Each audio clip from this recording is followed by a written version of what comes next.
Hi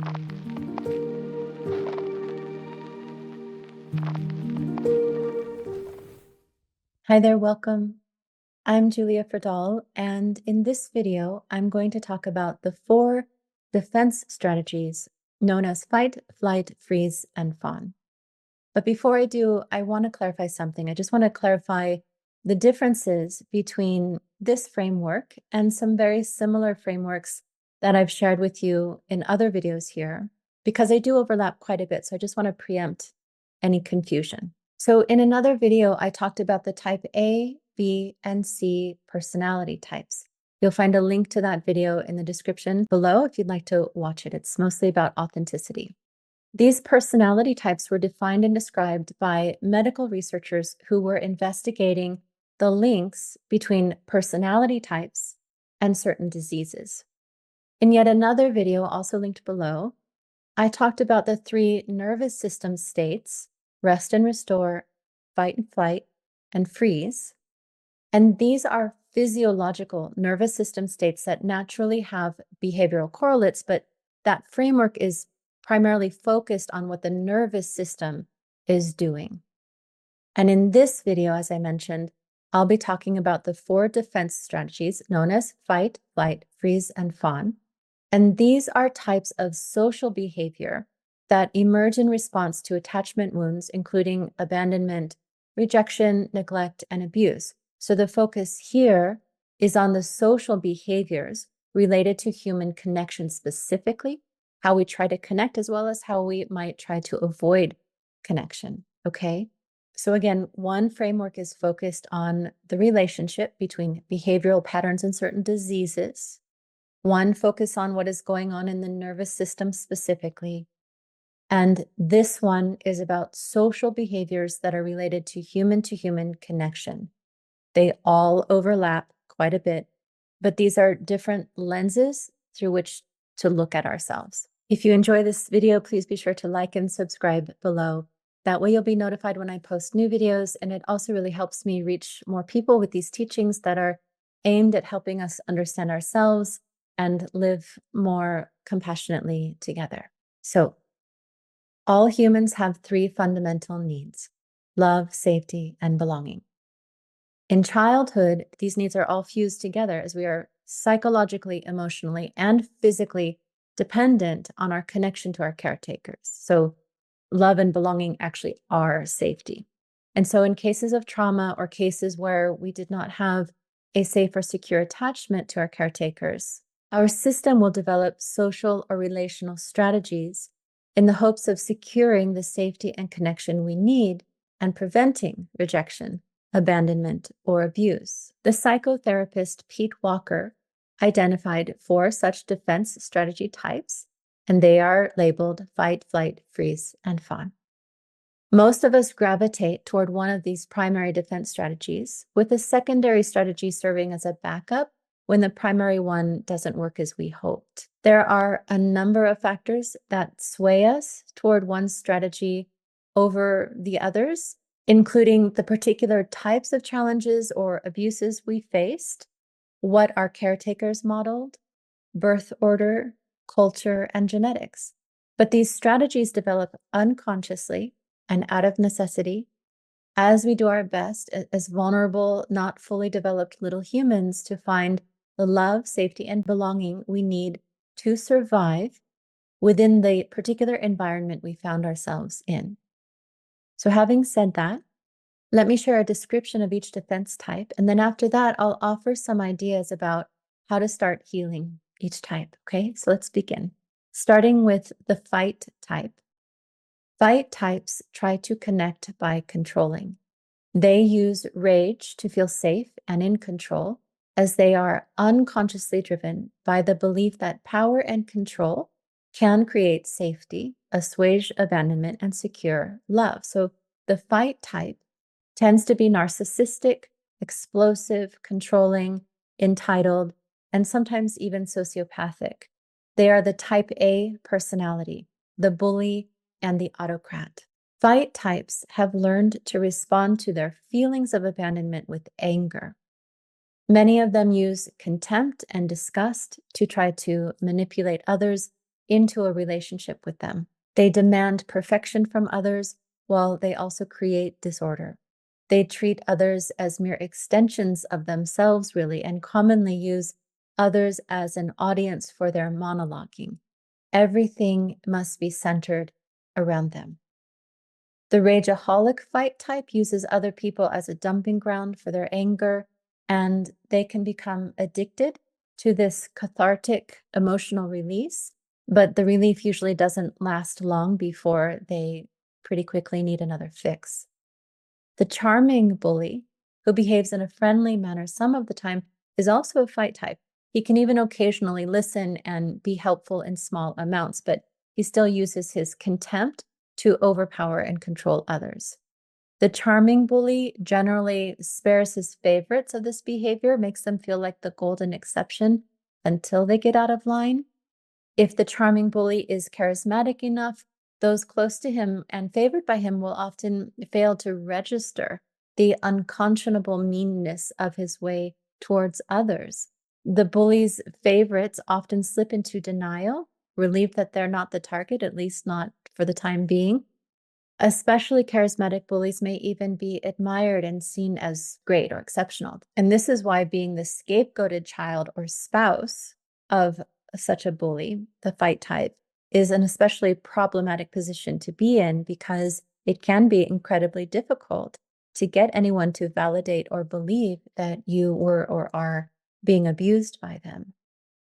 Sometimes the fight type can wear codependent clothing. At first, they will lure you in with questions that make you feel like they're interested in you. But once you're in, they'll shift into monologuing and you'll find it difficult to participate in the conversation or to escape. You will become an involuntary captive audience. Children who were given insufficient limits, which is a form of abandonment, often become fight types. Children who are allowed to imitate their bullying narcissistic parent may also develop the fight strategy as the way of connecting. Numerous fight types also start out as older siblings who overpower their younger siblings just as their parent overpowers them. It's a way to feel powerful over someone more vulnerable than them while being made to feel powerless by someone else. Essentially, while seemingly attempting to connect through control, the fight type, in fact, avoids real intimacy and connection by alienating others with their unreasonable demands for unconditional love, despite their angry and controlling ways. This unrealistic demand to have this childhood need met ultimately destroys any possibility of true closeness, if for nothing else, then it's not safe for anyone to be close. Some fight types cope with this by convincing themselves that they are perfect and no one is on their level or capable of understanding them. And this defensive belief enables them to blame others for any problems in the relationship or the failure of the relationship. Next, let's look at the flight type. The flight type tends to be obsessive compulsive, panicky, rushed, full of worry, always busy, always outrunning pain, addicted to adrenaline, micromanaging, and compelled by perfectionism. Their strategy for connection and for safety is to aim to be perfect. They are driven by the unconscious belief that perfection will make them safe and lovable, safe from rejection and lovable. So they rush to achieve, they rush in both thought and action. They're like machines with the switch stuck in the on position. As children, flight types respond to their family trauma on a hyperactive continuum, from the extremes of the driven straight A student to the ADHD dropout. As adults, they continue to flee the inner pain of their abandonment with constant busyness. They are either hurrying to stay one step ahead of their repressed pain or obsessing and worrying to stay one level above underlying pain. Flight types are prone to becoming addicted to their own adrenaline. Some recklessly and regularly pursue risky and dangerous activities to jumpstart another adrenaline high. Flight types are also susceptible to the process addictions of workaholism. These addictions can sometimes deteriorate into substance addictions. Severely traumatized flight types may devolve into clinical obsessive compulsive disorder or OCD. Many flight types stay perpetually busy to avoid being triggered by the risks of deeper relating. Others also work obsessively, hoping to someday become worthy enough of love.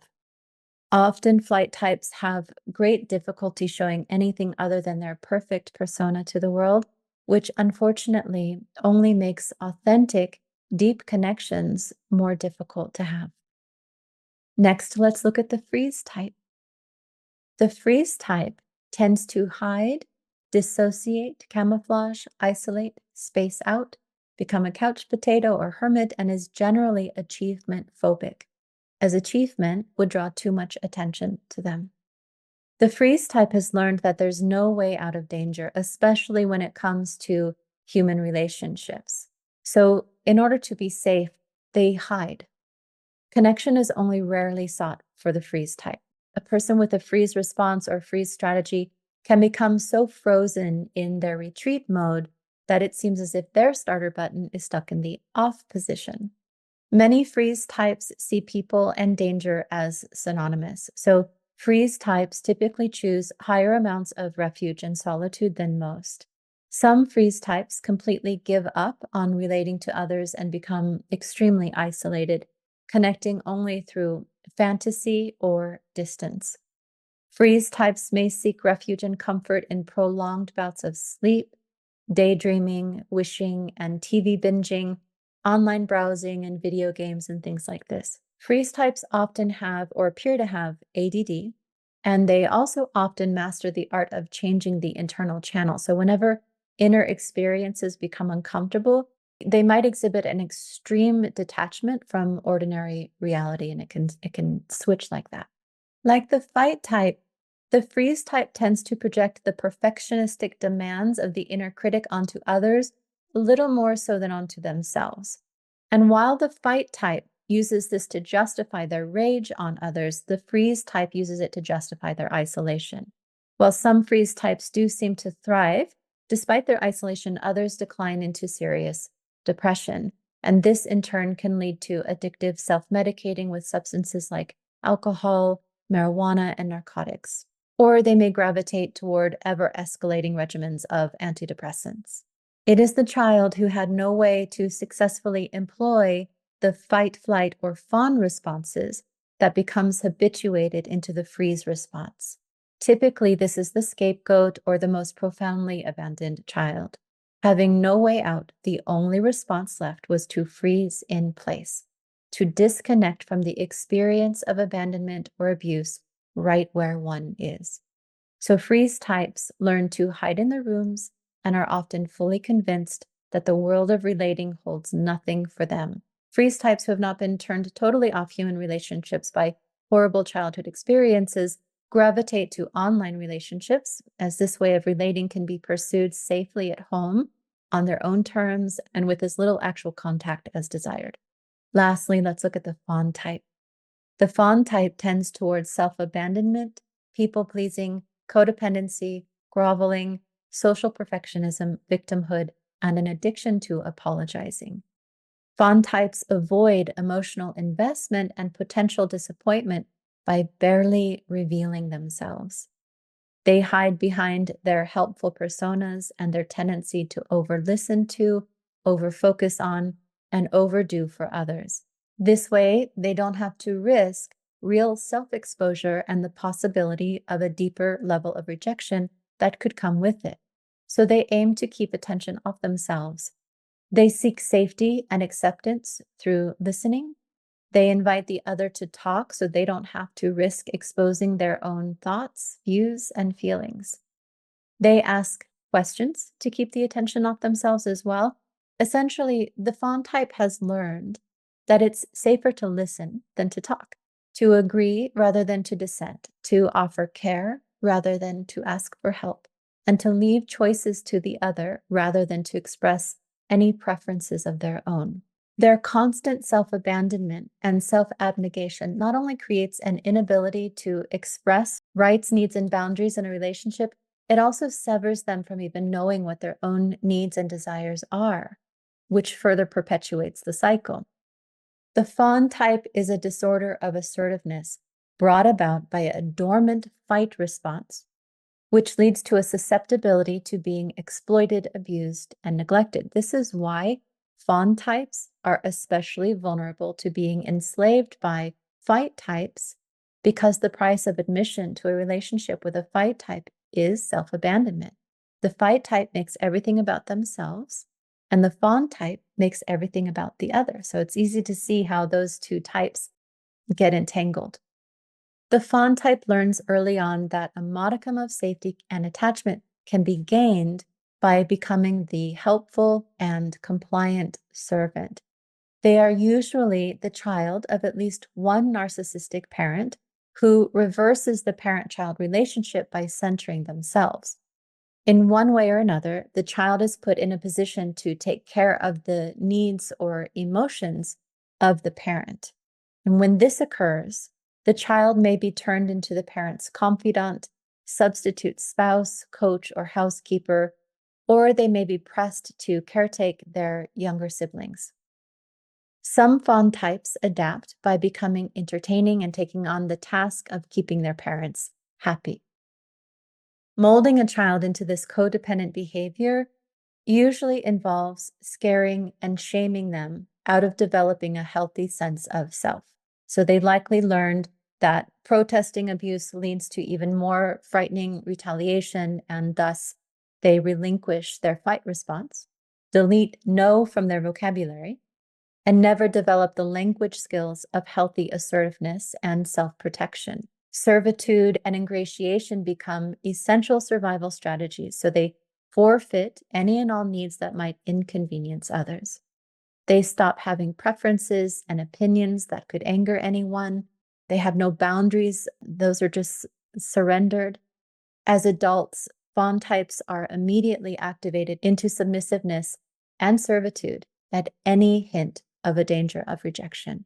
So that's an overview of these 4 defense strategy types. Most likely there was one that stood out to you that you recognized in yourself. But as I said before, most people develop a hybrid, with one response being primary and the other backup to the primary response when that response doesn't work. And when neither of those work, we may resort to a 3rd or 4th strategy. So let's talk a little bit about what healing looks like for each of these defense types. And as we do, please keep in mind that healing is a process that happens over time through a commitment to doing that work. It is a journey made of many, many, many, many steps, but it is a journey worth every single one of those steps, because you are capable of becoming free of these patterns. You are capable of coming into a balanced and full life. So going back to the fight types, because fight types tend to be so armored up by the belief that they are perfect and everyone else is the problem, many will never open to the work that they need to do. Some may, in fact, be beyond treatment, but the rest can begin by coming to understand the costly price they pay for trying to control others with intimidation, criticism, and sarcasm. That price is isolation. And once this is grasped, the next step for the fight type is to learn to redirect their rage toward the original circumstances that caused them to adopt such an intimacy-destroying defense. This can help them break the habit of instantly converting feelings of abandonment unconsciously into rage, disgust, and destruction. This can lead to the healing process of actually releasing the hurt, followed by gradual changes in behavior that no longer perpetuate continuous abandonment.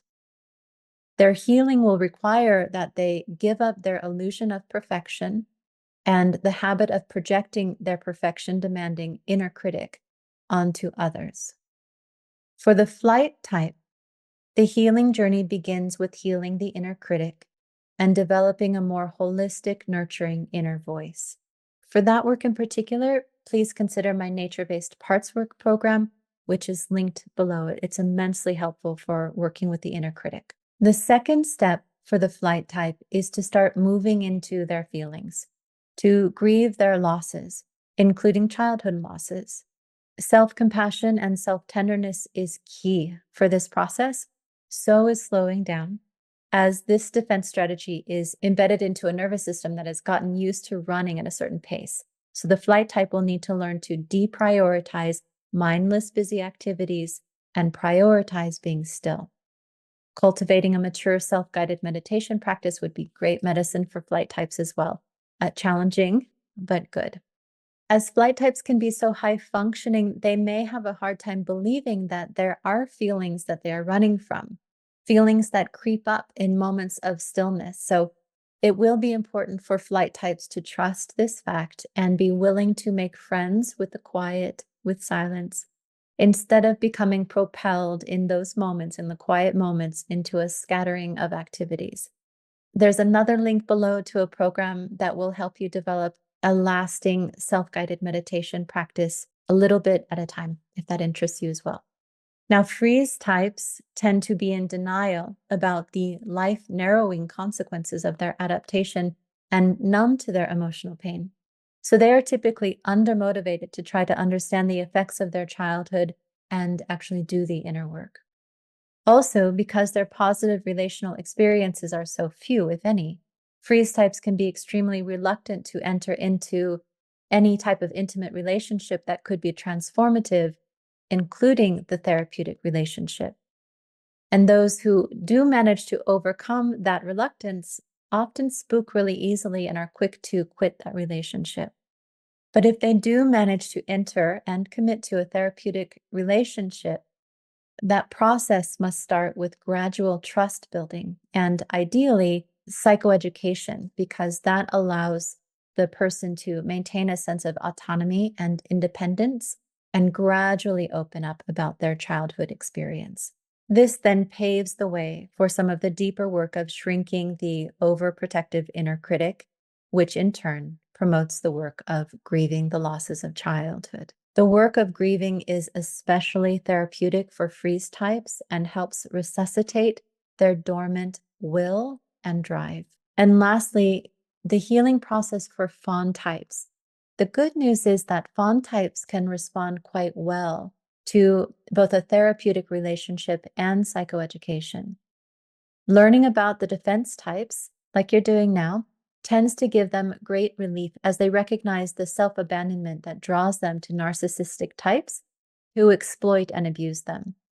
The fawn type needs to see the many ways in which they quickly abandon themselves.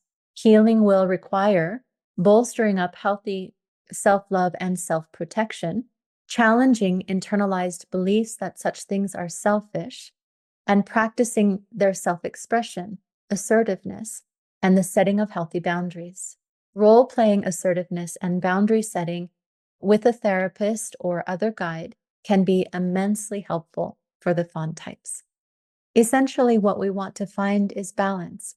And these defense strategies are all very out of balance. They have us living in extremes. And so the best case scenario is to have the assertiveness of the fight type, the industriousness, resourcefulness, and perseverance of the flight type, the acute awareness and stillness of the freeze type, and the capacity for service, compromise, listening, and empathy of the fawn type. That is balance, and you are capable of finding it. Start by identifying your defense type and its extremes. Acknowledge to yourself how these wounded ways of attempting to connect are actually keeping you from true connection, and then begin the journey of grieving, letting go, learning, changing, and healing, one step at a time. If you just start walking one step at a time, I promise you will go far. So I hope this has been helpful. Again, if you enjoyed this video, please be sure to like and subscribe below. Please also consider sharing this video with anyone you know who is trying to understand themselves or trying to understand a loved one's confusing behavior. If you have questions or comments, please post them below. Thank you so much for watching, and please take good care.